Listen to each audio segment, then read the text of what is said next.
एक सज्जन तो कहते कि राम कथा है क्या केवल दो शब्द की कथा है, कि एक राम एक रावण ना, एक क्षत्रिय एक रावण ना। एक राम जी थे, एक रावण थे, एक क्षत्रिय थे और एक रावण थे।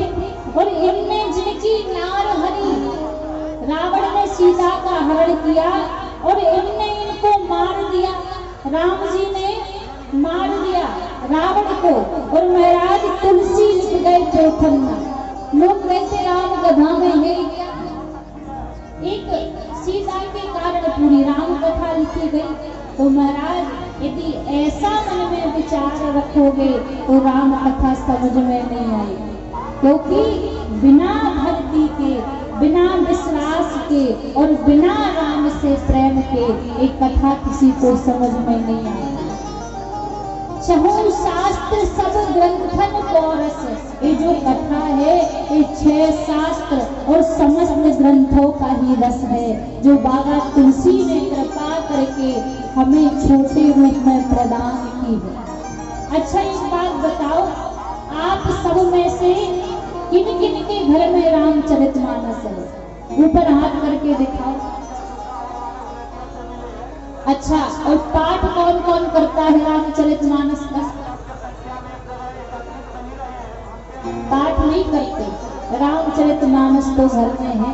आज इतने बड़े बड़े पुराण हैं, कोई पुराण आपको घर में मिले या ना मिले, लेकिन रामचरितमानस हर एक व्यक्ति के घर में मिलेगी।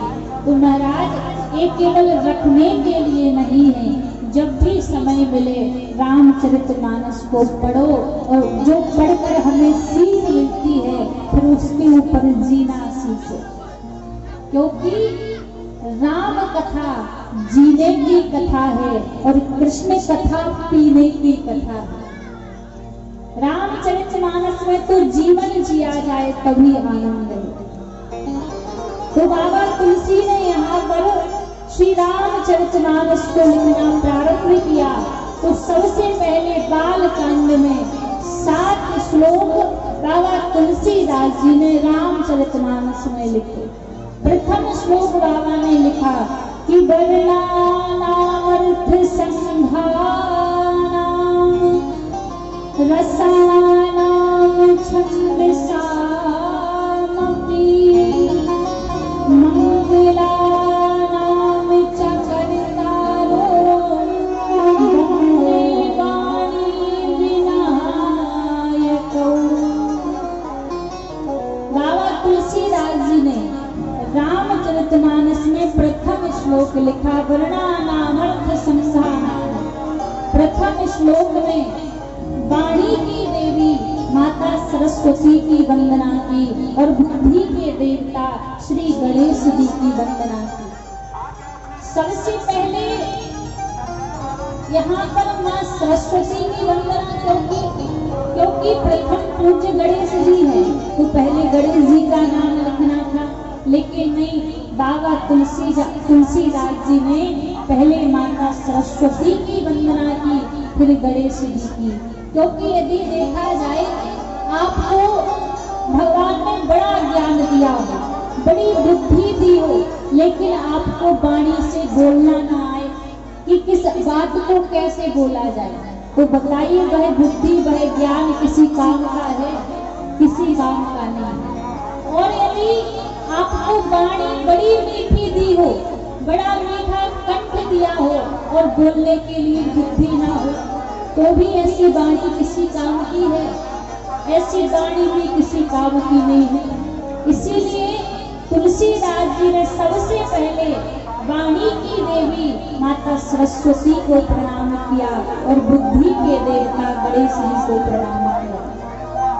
क्योंकि बाबा तुलसीदास जी कहते हैं ना मेरे अंदर ज्ञान है, ना मेरे अंदर पवित्र वाणी है और ना ही मेरे अंदर बुद्धि है कि मैं रामचरितमानस को लिख सकूं।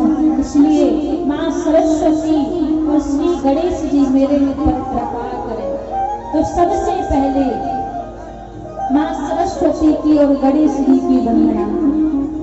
दूसरे श्लोक में बाबा तुलसीदास जी ने लिखा कि भवानी शंकरो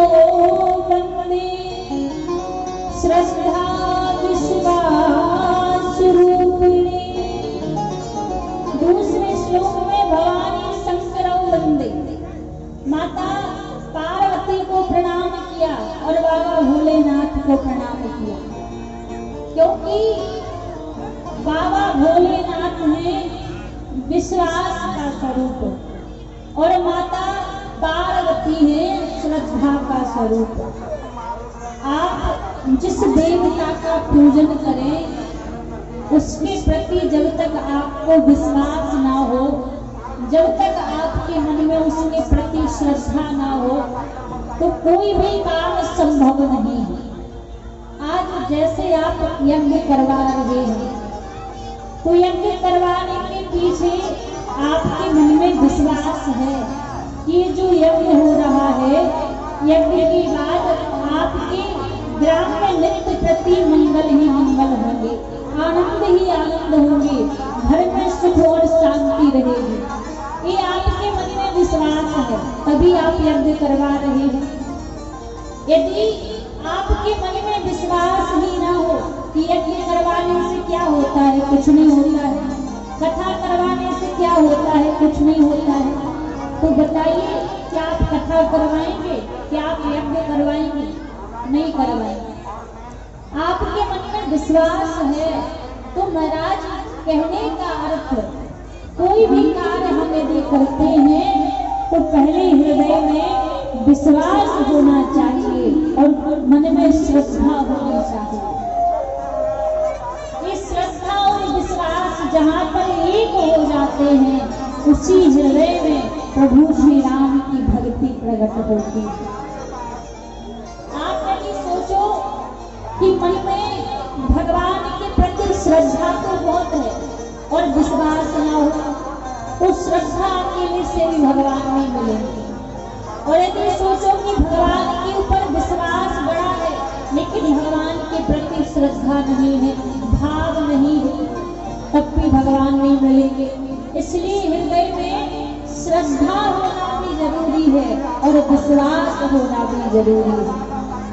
जब श्रद्धा और विश्वास एक साथ होते हैं, तभी प्रभु श्री राम की कथा रूपी गंगा में आनंद आता है। तो यहाँ तुलसीदास जी ने बाबा भोलेनाथ को प्रणाम किया, श्रद्धा स्वरूप माता पार्वती को प्रणाम किया। तीसरे श्लोक में पुनः से शंकर जी को बाबा भोलेनाथ, बाबा तुलसीदास जी ने प्रणाम किया, क्योंकि बार बार भोलेनाथ को प्रणाम क्यों कर रहे हैं। दूसरे श्लोक में माता पार्वती के साथ में प्रणाम किया और तीसरे श्लोक में फिर गुरु रूप में प्रणाम किया। गुरु रूप में इसलिए बाबा भोलेनाथ को प्रणाम किया क्योंकि तुलसीदास जी जानते हैं कि बाबा भोलेनाथ बड़े बड़े संकट को मिटाने वाले हैं, बड़े बड़े कष्टों का हरण करने वाले हैं। जिन बाबा भोलेनाथ की कृपा से वह उल्टा चंद्रमा भी आज पूजनीय हो गया। यदि सच्चे हृदय से हम उन बाबा भोलेनाथ के चरणों में ध्यान करें, उनके चरणों में प्रीति करें, तो महाराज राम नाम रूपी भक्ति हमारे हृदय से दूर नहीं है। क्योंकि विश्वास होना जरूरी है। यदि हृदय में विश्वास नहीं है तो कोई काम बनने वाला नहीं है, और यदि विश्वास है तो विश्वास के बस में तो महाराज बाबा तुलसीदास जी कहते हैं कहाँ कहाँ तक काम बन जाते हैं कि उल्टा नाम जपत जग जाना, उल्टा नाम जपत जग जाना,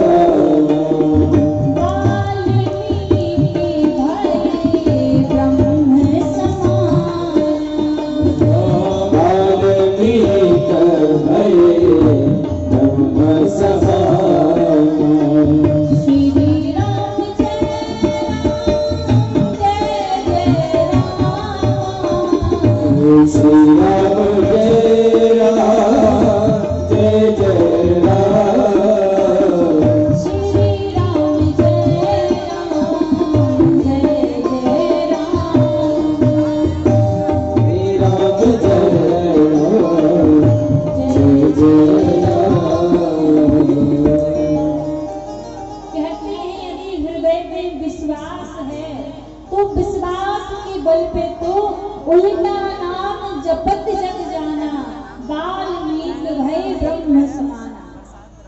वाल्मीकि जी पहले एक रत्नाकर नाम के चोर थे और जगह जगह जाकर चोरी किया करते थे।